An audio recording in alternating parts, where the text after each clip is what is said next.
Welcome to Meg's Mysteries, Ghost Stories.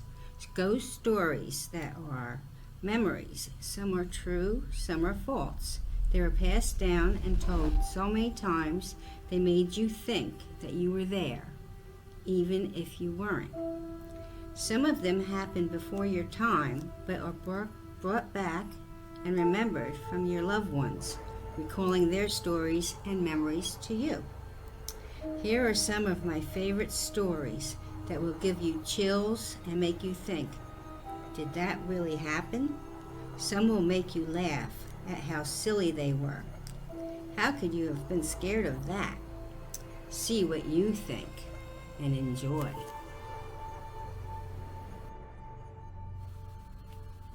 This story is the story of Mary the Ghost. This happened when I was so young, but my memories are very clear even to this day. My Aunt Anne and Uncle Bob and Cousin Annie lived in New York in an old, beautiful brownstone house. It was huge, 3 stories high. It was like a palace to me. Of course, everything was big to me. I was such a small little girl. We would go to visit for holidays and stay there. I would get to see all my family and especially my cousins. We had a ball. I called them my New York cousins. Isabel, Annie, Diane, Julianne, Patty, Jeannie, and Marie. The boy cousins weren't there this time, only the girls. The grown-ups were all downstairs in a very large and beautiful dining room with its big chandelier and marble and brass railings on the fireplace. I remember it so well because I used to tap dance around the tiles on the floor around the fireplace. How funny to remember that, just like it was yesterday. What a beautiful room it was. All the girl cousins and my sister Carol Ann and I were in my Aunt Annie's room, all sitting together on the floor with blankets around us. Annie had a flashlight under her chin for the effect. She was telling us ghost stories. All the lights were out, only the fireplace and the flashlights were on. Here is a story of Mary the Ghost, the one that her father, Uncle Bob, used to tell us. So we knew it was the real thing. I hope I remember it right. A long time ago, Mary lived in this very house. She was a maid, and she was murdered right there. Her body was found in the closet. That's when Annie would point to the open closet between her bedroom and her mother's. It was a small room with a sink and a closet in it. It had long curtains on both sides of the doorway instead of a door. We all looked over to it. We were so scared. The story was that she still comes out at night. Uncle Bob even talks to her right by his bedside. That's all we had to hear. We were scared to death. At the same time we were looking at the closet, the curtains moved and 2 yellow eyes came out. We all screamed and ran around the room. We made so much noise and the chandelier downstairs began to shake. All the grown-ups came running up to see what was happening.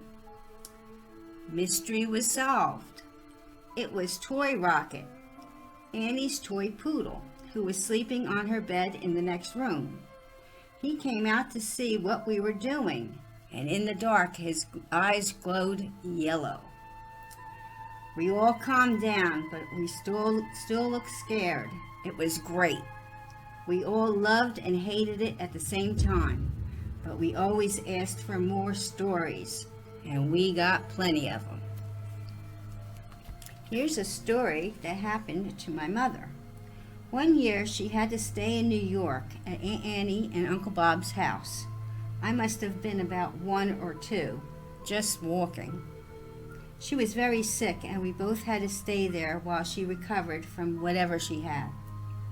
My father had stayed home in New Jersey because of work, but he came on the weekends. I don't know where my brother was, maybe at another aunt's house, or maybe home with Dad, but my sister was with us too. My aunt had a great maid named Lottie who helped us take care of my mother and me.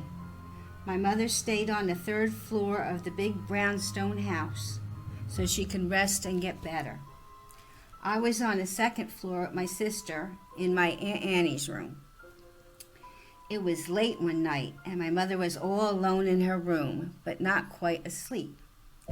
She saw the doorknob turn and the door open wide. No one was there. She really got scared, and Mom was not one to get scared. But everyone heard the stories of Mary the ghost that Uncle Bob used to tell us. So she grabbed her rosary beads from the nightstand and started to pray. All of a sudden she heard a little noise, a little voice. "Mommy, can I sleep with you?"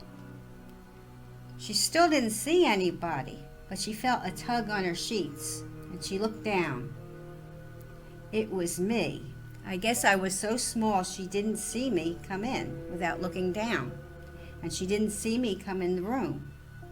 She grabbed me and put me in bed with her for the night. But how did I get up all those steps and go to the right door? I was just a baby. Maybe I had help. What do you think? Was it Mary? This is another story from my mother. I also remember it a little. I was about 4 or 5. We were staying at Aunt Annie's again, and they were taking us out to the New York Museum in Brooklyn. Mom wasn't feeling well. She had a bad cold, so she stayed there while we all went to the museum. I remember going there because Uncle Bob used to let us go see the mummy. He even said he had shaken the mummy's hand once. What a character he was. And the stories he would tell you, you really believed him. He had a great southern accent. You can listen to him talk for hours. His tales of ghosts and things that go bump in the night. It was like you got hypnotized while he was talking, and I loved it. That's why I remember the museum trip so well. Back to Mom's story. She was alone in the house, sitting by the fireplace in the living room, reading and resting. She kept hearing the chairlift from the stairs in the front of the house. It was going up and down all day, from the first floor to the second one and back again. She thought to herself, that neighbor really uses that chairlift a lot. When we all came home, she said to my aunt and uncle that everything was fine, but your neighbor sure uses that chairlift a lot. They just looked at her and said, "Loretta, we're the only ones on the whole block that have a chairlift." Uncle Bob just said, "It must be Mary the ghost up to her tricks again." They blamed all kinds of things on Mary the ghost. Some might have been her, but sometimes we found out later it was little Annie playing her games. The heat would go up real hot, and then it would go all the way down cold. Sometimes you would find the dumbwaiter going from the basement to the third floor, and little things like that. But sometime when no one was around, it was Mary the ghost playing her games for sure. Uncle Bob and Aunt Annie finally sold that beautiful house to 2 English school teachers. They loved it and said it was indeed a friendly poltergeist that lived there, and maybe more. That was many years ago. Maybe they joined them. Maybe they're one big ghostly family now. Would you like to go visit and see?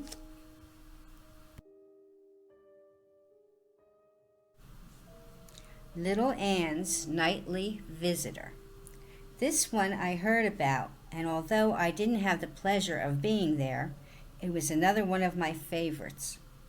This was a true story from my cousin Annie. The E is for Annetta, her real name, but we just called her Little Ann.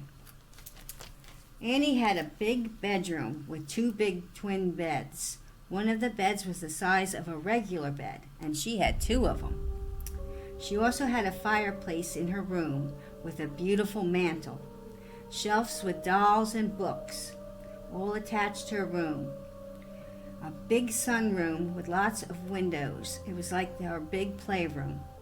Between the bedroom and the playroom, there was large glass doors with long curtains. In the winter, it was closed because it was too chilly to play in there. So the windows and the doors were shut tight.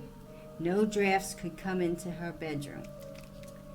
One night, she was going to sleep and was just dozing off when she saw the curtains move. Not like a breeze moved them, but straight out in the air. How could that be? Everything was closed up and it never happened before. Then at the foot of the bed, she saw a little girl. She was dressed funny in old-fashioned clothes, and it looked like you could see right through her. Annie got scared and ran to her mother and father and told her what was happening.